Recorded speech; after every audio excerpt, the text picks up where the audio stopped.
Hey, this is going to be my brief synopsis of what we did in class today, just to highlight for you some of the things that you should know. My plan is to do this for the lectures throughout the semester, at least when I can.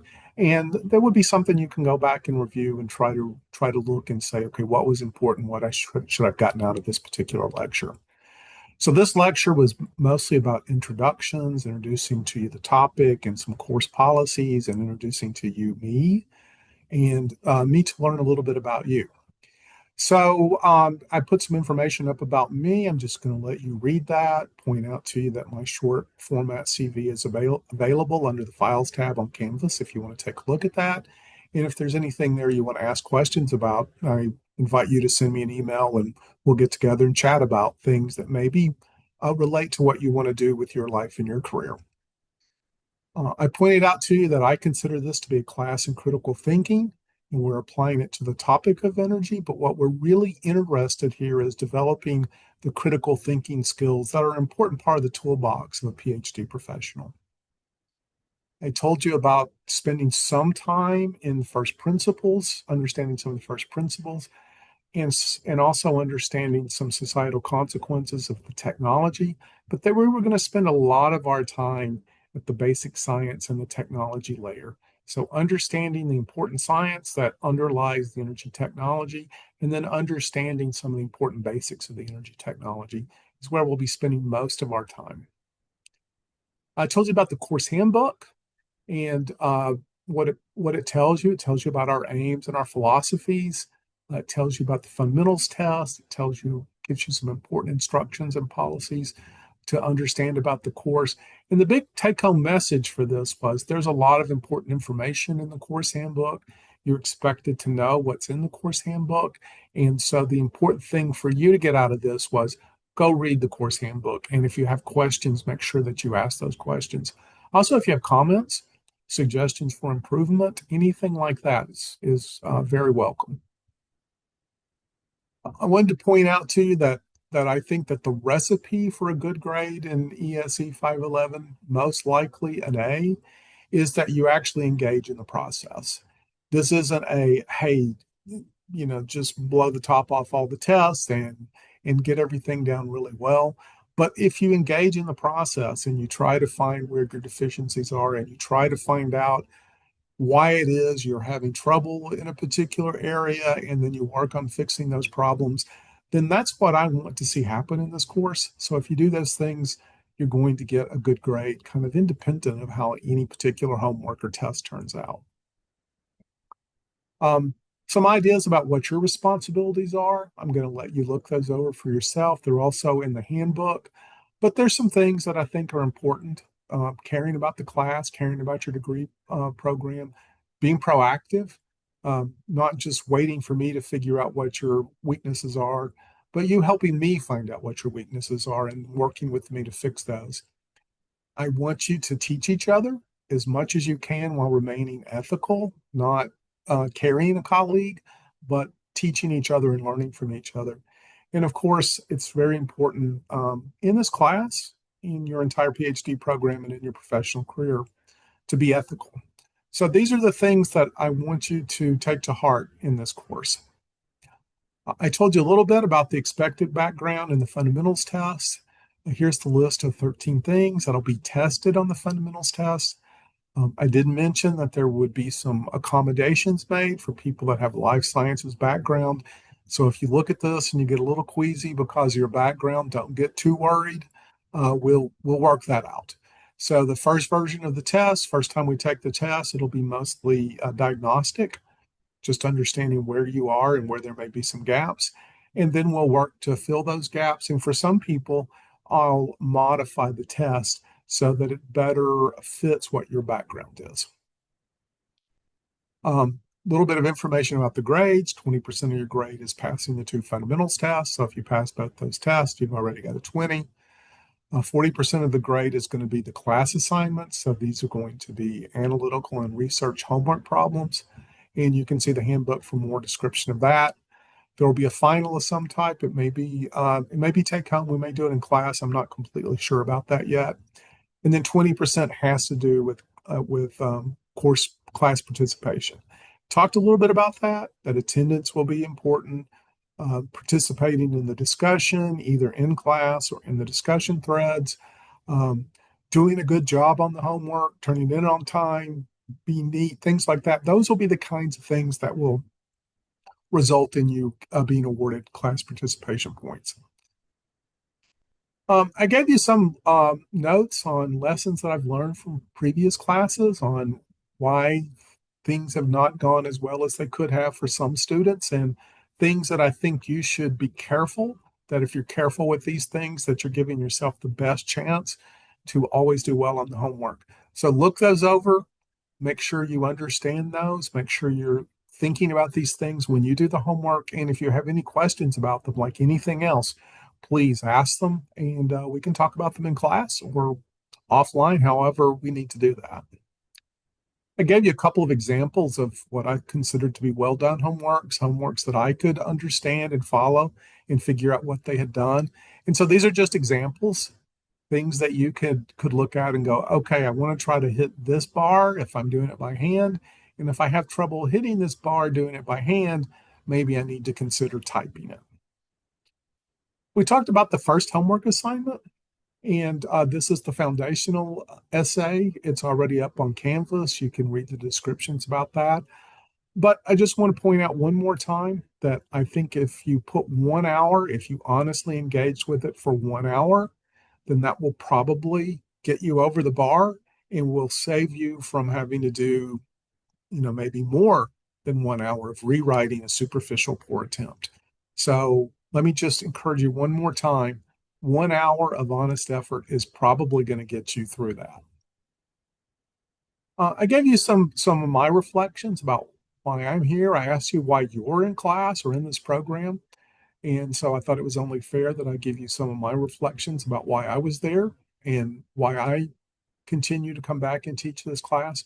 I'll let you read that. Think about that for yourself. And if you have any questions about it, please feel free to ask.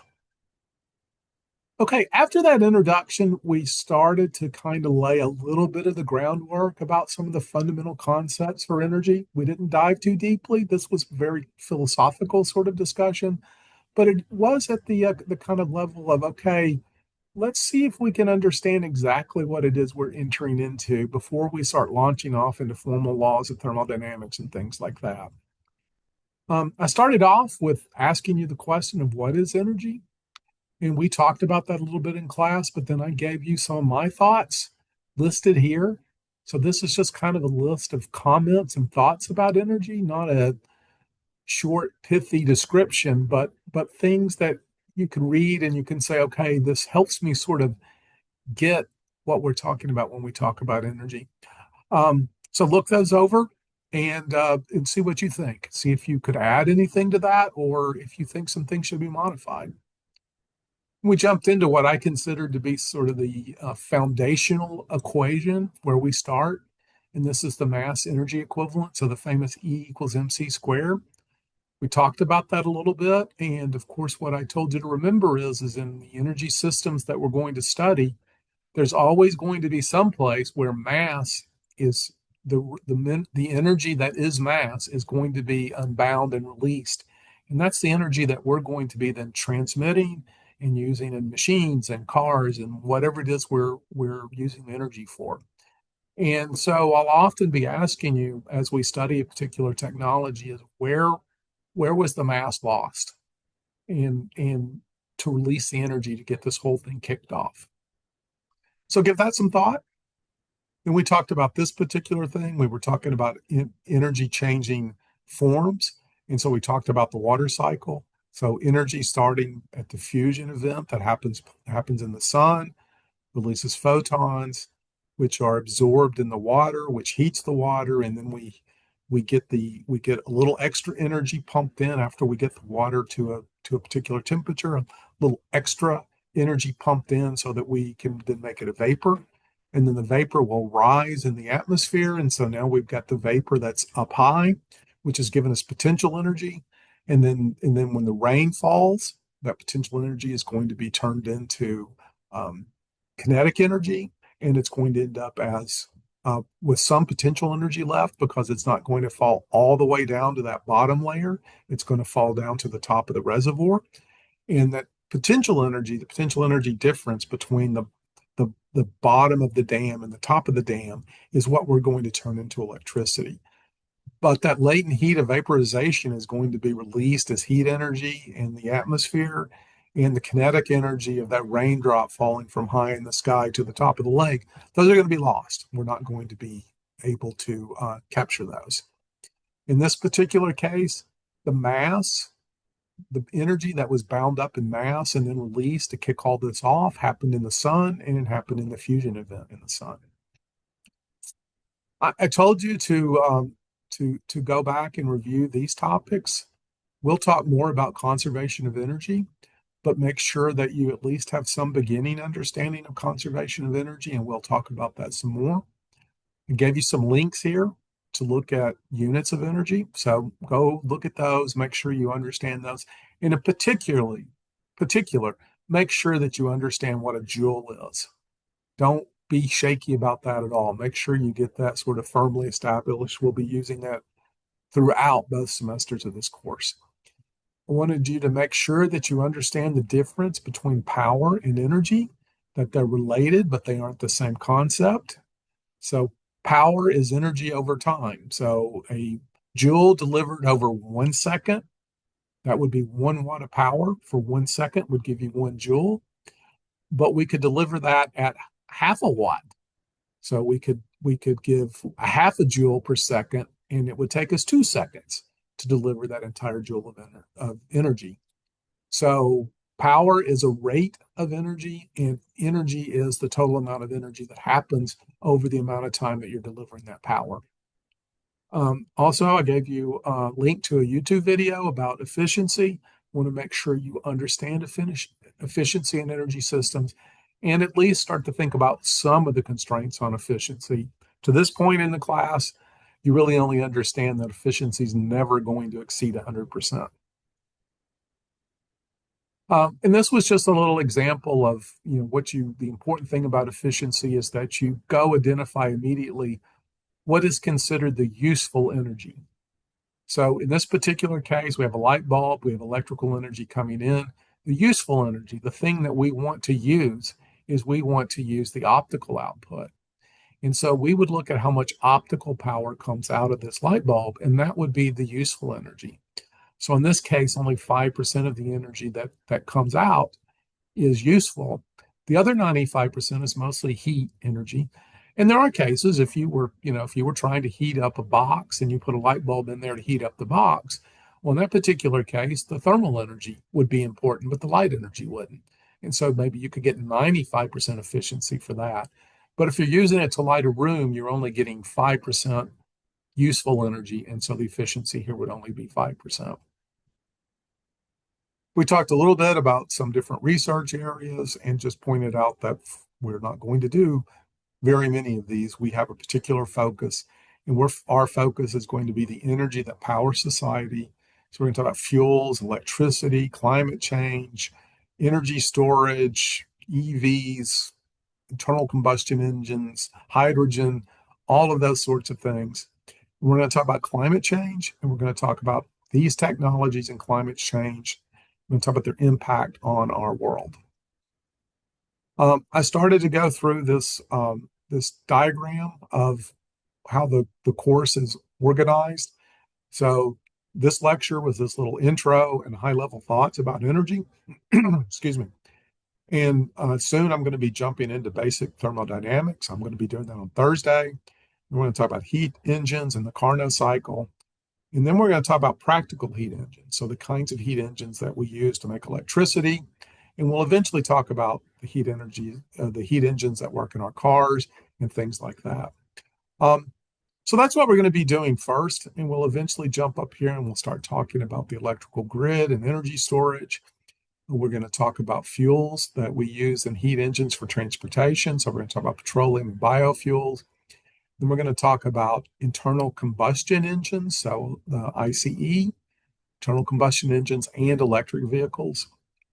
We're going to have a couple of lectures on climate change. Lee Riedinger will come in and do those lectures on climate change. We're going to talk about reducing our carbon footprint through various ways, even including carbon capture and sequestration. We want to talk about a little bit of talk about hydrogen a little bit. So hydrogen production, fuel cells, and things like that. That's 511. And then in 512, we're going to do things that are going to be based more on modern physics. So we're going to be doing nuclear power and solar power and things like that. Aided with this diagram, and it's telling you the energy that reaches the surface of the Earth. So this is the energy that comes from the sun, or energy that also is geothermal, which comes from nuclear processes that are happening in the core of the Earth, and they send heat energy to the surface of the Earth. You also get energy from planetary motion. So this is mostly the moon, but also the sun. And this is the energy flux that comes to the surface of the planet and where we can harvest energy for our uses. But I did point out that, of course, there is infrared radiation back to space. And in fact, we get pretty close to balanced with how much energy we get from the sun to how much energy we radiate back out to space. And so I wanted you to think about this question. If the energy out, if the energy that goes back out is approximately equal to the energy that the sun gave us, what exactly do we get from the sun? Think about that question, and we'll talk about that more when we get to the second law of thermodynamics. But then I gave you another question of what if a little more energy comes in than goes out? Well, what does that mean? What does that mean about our planet and our environment? And we'll talk about that a little more when we get to climate change, but give that some thought. Okay, so that's the quick overview. I hope this helps, and I'll continue to do these if you do find them helpful. Thank you.